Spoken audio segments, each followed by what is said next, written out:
अस्सलामु अलैकुम वरहमतुल्लाहि वबरकातुहू। 10 मुहर्रम को हम सब लोगों को 3 काम करना चाहिए और 3 काम नहीं करना चाहिए।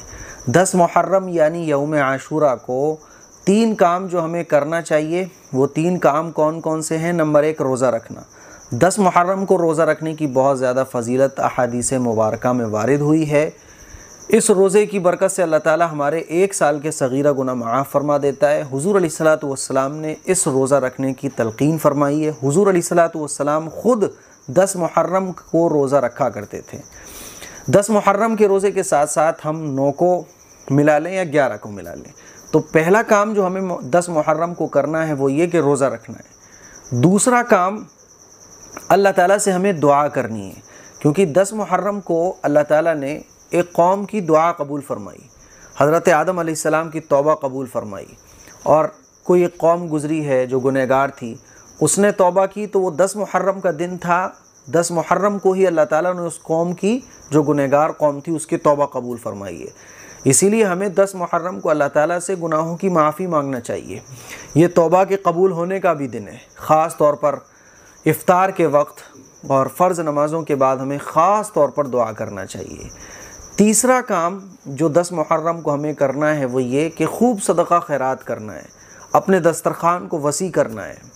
हदीस शरीफ से ये पता चलता है कि जो 10 मुहर्रम को अपना दस्तरखान वसी करता है, अपने घर वालों पर ख़र्च करता है, अपने हाथ को खोल देता है, तो अल्लाह ताला पूरे साल उसके रिज़्क़ में बरकत अता फ़रमाता है। एक सहाबी हैं हज़रत जाबिर रज़ी अल्लाह तआला अन्हु, वो फरमाते हैं कि हमने इस चीज़ का मुशाहदा किया है कि हम कई साल हमने अपने दस्तरखान को 10 मुहर्रम के दिन वसी किया, लोगों को इफ्तार कराया, गरीबों को खाना खिलाया, अपने घर वालों के लिए हाथ को खोल दिया, तो अल्लाह ताला ने हमारे पूरे साल रिज़्क़ में बरकत फ़रमाई। तो ये 3 काम हैं जो हमें करना है। नंबर 1, रोज़ा रखना है। नंबर 2, तौबा करनी है, अपने गुनाहों की माफ़ी मांगनी है, इस्तिग़फ़ार करना है, कुरान मजीद की तिलावत करना है और दुरूद शरीफ पढ़ना है। और नंबर 3 कि हमें जो है ना, वो अपने दस्तरखान को वसी करना है, अपने हाथ को खोल देना है। ये 3 काम तो करना है। वो 3 काम जो हमें नहीं करना है, नंबर 1, नमाज़ें नहीं छोड़नी है। ताज़िए बनाने वाले हज़रात, उनसे मैं गुजारिश कर रहा हूँ, होता क्या है कि रात भर जो है ना वो ताज़िए पे बैठे रहते हैं। ताज़िए बना के उसके सामने जो है वो कुर्सी डाले, तख़त डाले, रात भर जो है लोग बैठे रहते हैं, लेकिन नमाज़ पढ़ने नहीं जाते। आज भी जब मैं इशा की नमाज़ पढ़ के निकला तो एक लड़का तख़त पर बैठा हुआ ताज़िए बना रहा था। वो ताज़िए बना रहा था। ठीक है, तुम ताज़िए बनाओ, सबीले लगाओ, कुछ भी कर रहे हो, नमाज तो सबकी बराबर है ना। इस चीज़ में तो इख्तिलाफ़ हो सकता है कि ताज़िए बनाना नाजायज़, जायज़, गलत, सही, ये सारे इख्तिलाफ़ात की चीज़ें हैं, लेकिन नमाज तो सारे मुसलमानों के लिए बराबर है ना। नमाज तो बहुत ज़रूरी है। नमाज तो नबी के आँखों की ठंडक है। हदीस शरीफ में आता है कि सबसे पहले आखिरत में नमाज का हिसाब होगा। अगर नमाज सही निकलेगी तो सारे अमाल ठीक निकलेंगे, और अगर नमाज ख़राब निकल गई तो सारे अमाल पेंडिंग में चले जाएंगे। तो भाई, अगर आपकी नज़र में ये सही भी है, मैं ये नहीं कह रहा हूँ कि सही है, क्योंकि बहुत सारी चीज़ें ऐसी हैं जो बिल्कुल बिदआत हैं, खुराफात हैं, लेकिन ठीक है, तुम कर रहे हो, नमाज तो पढ़ लो यार। तुम्हारे नज़रिए में, तुम्हारे अपने अक़ीदे में वो चीज़ ठीक है, लेकिन नमाज छोड़ के वो तो ठीक नहीं हो जाएगी। नमाज के बगैर तो कोई भी इबादत कबूल नहीं है। तो फिर तुम्हारी, अगर तुम्हारे अक़ीदे के मुताबिक वो इबादत भी है, वो दीन का काम लग रहा है तुम्हें, लेकिन नमाज के बगैर तो वो भी कबूल नहीं होगा ना। इसीलिए नमाज मत छोड़ो। अब वो लगा हुआ था उसमें, इशा की नमाज़ पढ़ के जब मैं निकला, बराबर में मस्जिद थी, लेकिन वो उसी में लगा हुआ था। तो मैंने दिल में सोचा कि हाय, तू थोड़ा तो सोच यार, जिनकी मोहब्बत में तू ये बना रहा है, खपच्चियाँ खड़ी करके उस पर जो है वो सजा के सारा कुछ बना रहा है, फिर तू रात भर बैठेगा और इसकी हिफाजत करेगा, फिर तू दिन दोपहर भरी धूप में रोज़ा नहीं रखेगा, एक सुन्नत तो तू ही छोड़ेगा, रोज़ा नहीं रखेगा, नमाज तू एक टाइम की पढ़ नहीं रहा है, इसी को तूने अपने हाथ से बनाया, फिर इसी को जाके दफन कराएगा। क्या हो गया तेरी अकल को भाई? कुछ तो सोच यार। तो नमाज नहीं छोड़नी भाई। सबसे कह रहा हूँ, जो ताज़िए बनाने वाले हैं, पूरी रात ताज़ियों पर बैठने वाले हैं, सबसे कह रहा हूँ। मैं फजर की नमाज़ जब पढ़ने जाता हूँ तो 10 मुहर्रम को देखता हूँ कि लोग ऊँघ रहे होते हैं ताज़िए के सामने बैठे हुए, लेकिन मस्जिद नहीं जा सकते। क्या हो गया कि मस्जिद क्यों नहीं जा रहे भाई? मस्जिद से इतनी नफ़रत क्यों है? हालांकि करबला के वाक़े से जो सबसे ज़्यादा अहम सबक हमें मिलता है वो यही मिलता है। लोग पूछते ना कि करबला के वाक़े से क्या सबक मिलता है। करबला के वाक़े से मर्दों के लिए सजदे का और औरतों के लिए पर्दे का सबक मिलता है। इसको देखो, आप इस पे गौर करो थोड़ा सा। तो नंबर 1, नमाज़ें नहीं छोड़नी है। नंबर 2, शरीयत के ख़िलाफ़ कोई काम नहीं करना है। ये बड़ी बड़ी अलमारियाँ तुमने लगा दी, डीजे साउंड लगा दिया, या हुसैन के तुमने म्यूज़िक वाला उसमें नाते बजा दी, कितनी तकलीफ़, कितने बूढ़ों को, कितने मरीज़ों को तकलीफ़ पहुंचती होगी। तुमने ताज़ियों के ज़रिए सड़कें जाम कर दी, लोग निकल नहीं पा रहे हैं। शरीयत का हुक्म ये, एक तकलीफ़ देने वाली चीज़ को रास्ते से हटा दो, तुम खुद तकलीफ़ बन गए ऊपर से नीचे तक। सड़कें तुमने जाम कर दी, गाड़ी नहीं निकल पा रही है। ये इस्लामी तालीमात है।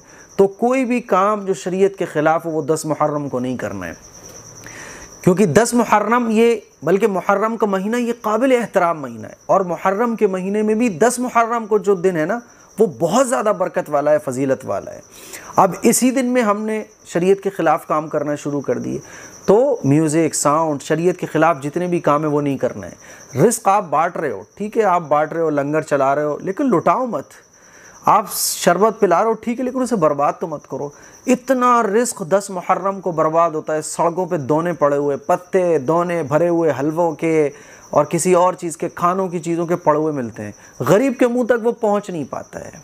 मेरे अजीज़ भाइयों, थोड़ा तो सोचो यार, तुम अल्लाह को राज़ी करना चाहते हो ना, क्या ये रास्ता अल्लाह को राज़ी करने वाला है? तो नंबर 2, अल्लाह को नाराज़ करने वाले, अल्लाह और अल्लाह के रसूल की तालीमात के ख़िलाफ़ कोई भी काम नहीं करना है, कोई भी काम नहीं करना है। नंबर 3, अपनी बहन बेटियों को रोकना है कि देखो रातों में और दिन में ये ताज़िए देखने मत जाओ। बेपर्दा ख़वातीन, हमारी बहनें, हमारी बेटियां बेपर्दा फैशनेबल ड्रेस पहन के, लीपा पोती चेहरे पे करके जो ताज़िए देखने के लिए निकलती हैं। फिर उनके पीछे जो लड़के चलते हैं, क्योंकि ज़ाहिर है भाई सबको पता होता है कि ये लड़की जाएगी या जिसको देखना है। फिर जो चक्करबाजियाँ, कांटेबाजियाँ चलती हैं, आप लोगों को सब पता है, मैं अपनी उसको ज़बान से अदा नहीं करना चाहता। लड़कियाँ, ख़वातीन, औरतें, जवान लड़कियाँ। अच्छा, अजीब बात ये कि जो औरतें, शादीशुदा औरतें, वो तो बुर्क़े में होती हैं, जिनकी तरफ कोई मसला ही नहीं है। और जो जवान बच्चियाँ हैं वो बेपर्दा होती हैं, जिनकी तरफ नौजवान अट्रैक्ट हो, उसको, जिसको ढका होना चाहिए वो तो बेढकी है, और जिसको ढका उसको भी ढका होना चाहिए, लेकिन उसके ढके ना ढके होने से कोई फ़र्क नहीं पड़ रहा, उसको कोई फ़र्क नहीं, वो ढकी हुई है। और जिसको ढका होना चाहिए, जो जवान है अभी, वो बेपर्दा चल रही है। फिर जो है वो लड़कियां निकलती हैं रातों में, बाकायदा ताज़िए देखने के लिए हमारी बहन बेटियां जाती हैं। खुदा के लिए थोड़ा सा तो यार खौफ खाओ, थोड़ा सा तो सोचो, आखिर हम क्या कर रहे हैं, क्या देखने जा रही हैं? ताज़िए देखने जा रही हैं। क्या ये इबादत का काम है? बेपर्दा ख़वातीन का निकलना, फिर सज धज के औरतों का निकलना, क्या ये इस्लामी तालीमात है? फिर ताज़ियों के नीचे से वो जो बुर्राख बनी होती हैं, घोड़े और अल्लाह जाने क्या क्या टाइप के वो ताज़िए बनाए जाते हैं, उसके नीचे अपने बच्चों को निकालते हैं जाके, ताकि इससे मुराद पूरी हो जाएगी, बच्चा सेहतमंद हो जाएगा, बीमारी दूर हो जाएगी। ये तमाम खुराफात से खुदा के लिए हम अपने आप को बचाएं। तो अपनी बहन बेटियों को पर्दे में रखना है, रातों में नहीं निकालना, दिन में भी नहीं निकालना। बेपर्दा होके क्या ज़रूरत है? ताज़िए देखने जाना कोई इबादत तो नहीं है ना, बग़ैर शरई ज़रूरत के घर से निकलना जायज़ तो नहीं है ना। फिर इतनी भीड़ में, जबकि आपको पता है कि लड़के भी वहाँ हैं, फिर लड़कियाँ, हमारी बहन बेटियाँ बेपर्दा जा रही हैं, हम सब देख रहे होते हैं। इससे भी हमें अपनी बच्चियों को बचाना है। तो ये 3 काम करना है और ये 3 काम नहीं करना है।